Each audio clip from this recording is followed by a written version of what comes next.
उस तरफ किसी का ध्यान नहीं है। और आप जो हाईकोर्ट के फैसले का आप हवाला दे रहे हैं, उस हाईकोर्ट के फैसले को जमीन पर उतारेगा कौन? मैंने ये तो कहा अगर वो सरकारों को उतारना है, राज्यों के वो कहाँ हो रहा है? वो तो यूपी में लागू नहीं वाला बात, हाईकोर्ट तो यूपी के लिए। मैं बात यूपी की और राजस्थान की इस नजरिए से कर ही नहीं रहा कि वहाँ पे भाजपा की सरकार है और यहाँ पर कांग्रेस की सरकार है। नहीं रहा, मैंने कहा उसी राज्य में हाईकोर्ट का लागू नहीं है, राजस्थान हाईकोर्ट का जजमेंट नहीं था। अगर वो राज्यों में लागू हो जाए, केरला जैसी व्यवस्था हमारे यहाँ हो जाए और जो पेरेंट्स को आजकल परेशानी आ रही है वो उससे उबर सकेंगे। बिल्कुल सही बात है, ये फॉर्मूला तो बहुत पहले से सुझाया जाता है। लेकिन अंग्रेजी के साथ साथ अगर हमारी लोकल अधिकारियों के बच्चे अगर एक साल भी आप उनके लिए जरूरी कर देना कि एक शैक्षणिक सत्र तो आपको पढ़ाना ही पड़ेगा सरकारी स्कूल में, तो भी शायद सरकारी स्कूलों की कायापलट हो जाए। लेकिन ये उस दिशा में एक कदम तो फिर भी है ही, और इस बात के लिए तो इसका स्वागत तो किया जाना चाहिए। आशीष चतुर्वेदी जी, निजी स्कूलों के पीछे अभिभावक भागते हैं सिर्फ इस वजह से कि अंग्रेजी की बात है। अब अगर सरकारी स्कूलों में अंग्रेजी माध्यम में शिक्षा मिलती है तो इस घोषणा का तो राजनीति से परे स्वागत होना चाहिए। नहीं, ये निश्चित रूप से स्वागत योग्य कदम है कि अगर सरकार जगह जगह इंग्लिश मीडियम स्कूल खोल रही है। हाँ। लेकिन साथ ही सरकार को जो प्रेजेंट में जो प्रॉब्लम चल रही है ना कि भाई कोरोना काल में जो फीस तय करना है, हाँ। सरकार ने इसको कोर्ट पे किया, कोर्ट ने फिर वापस गेंद सरकार के पाले में डाल दी।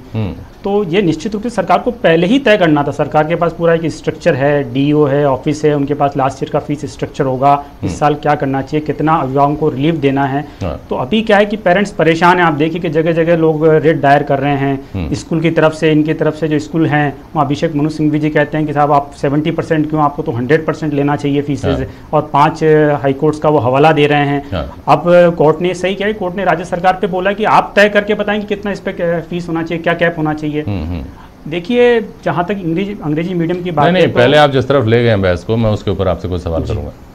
2013 में जस्टिस शिव कुमार शर्मा की अध्यक्षता में कमेटी बनी थी इस सुधार के लिए। आरोप ये लगाए जाते हैं कि सरकार बदलने के साथ ही आपने उस कमेटी को संसाधन मुहैया नहीं करवाए। आप अपना फीस एक्ट लेकर के आए 2016 में, उस फीस एक्ट को बदल कर आपने दूसरा फीस एक्ट आप लेकर के आए।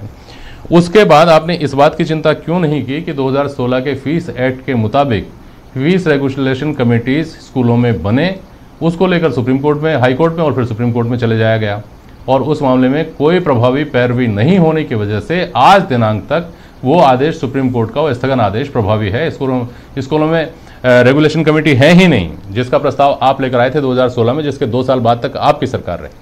नहीं, देखिए वो एक पुराना मुद्दा है। अभी वर्तमान में जब कोरोना काल में पेरेंट्स, आप देखिए कि जो तो कोर्ट ने क्या कहा वर्तमान में, कोरोना काल में ये तो कहा कोर्ट ने कि रेगुलेशन कमेटी जो है, इनकम कम हो गई है, कमेटी उनके पास जाइए, वो जमा करा पा रहे हैं। तो ये तो अभी तात्कालिक मुद्दा है ना। तात्कालिक मुद्दा, इसलिए कोर्ट, लोग पेरेंट्स भी गए स्कूल, फिर स्कूल की तरफ से रिप्रेजेंटेशन कोर्ट में गया, फिर कोर्ट ने एक आदेश की तरफ 70% किया, फिर उनकी तरफ से एक बहस होती है कि 100% किया जाए। के आधार पर तो आप लोगों की राजनीति चलती है। आप कहते हैं 70 साल में ये नहीं हुआ, 17 साल में वो नहीं हुआ, पुरानी बात है। इसको आप 2-3 साल पहले की, 4 साल पहले मैं बात कर रहा हूं, आप कह रहे हैं पुरानी बात है। खैर, आप अगली उस बात पर रहिए। मैं देखिए, जहां तक इंग्लिश मीडियम की बात है तो मेरा व्यक्तिगत मत ये है, और बीजेपी का भी ये मत है कि भाई इंग्लिश अगर हम देखें पूरे भारत में भूभाग में देखें तो नो डाउट बोलने चालने की भाषा हिंदी, और मेजॉरिटी ऑफ को देखें हम तो यूपी, बिहार, राजस्थान, मध्य प्रदेश, राजस्थान, हरियाणा में हिंदी ही बोली जाती है।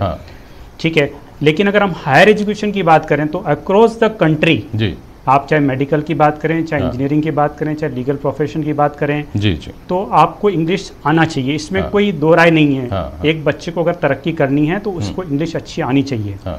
लेकिन हमको इसका दूसरा पक्ष देखना पड़ेगा कि अगर हम, जैसे मैं अभी देख रहा था कि वो कंट्रीज़ जो कि रिसर्च में बहुत आगे हैं, फॉर एग्जांपल हम फिनलैंड को लें, डेनमार्क को लें, यूएस को लें, यूके को लें, जर्मनी लें, जापान लें, इजराइल लें, चाइना लें, तो ये सब वो देश हैं जिन्होंने रिसर्च में बहुत तरक्की की है। आप भी देखते होंगे कि इंडिया में रिसर्च का लेवल अभी वो नहीं है। ना हम नोबेल प्राइज़ जीत पाते हैं, ना हमारी कोई रिसर्च कर पा रहे हैं। उसका बेसिक कारण ये है कि बच्चे को हम इंग्लिश में पढ़ा रहे हैं, लेकिन वो घर में क्या बोल रहा है, हिंदी बोल रहा है। तो अभी आप देखिए कि नेशनल एजुकेशन पॉलिसी जो आई है आफ्टर 30 ईयर, ये बहुत ही revolutionary policy, after 34 year sorry, जिसमें सेंट्रल गवर्नमेंट ने, मोदी जी ने तय किया है कि अप टू एक लेवल तक आप बच्चे को मदर टंग में पढ़ाएं, और अपार्ट फ्रॉम दिस उसको एक सेकंड लैंग्वेज करें। तो देखिए, इंग्लिश तो बच्चों को आना ही चाहिए, ये मेरा व्यक्तिगत मत भी है। और क्योंकि अगर आपको हायर एजुकेशन जाना तो इंग्लिश आनी चाहिए, लेकिन जब आप थिंकिंग प्रोसेस डेवलप करें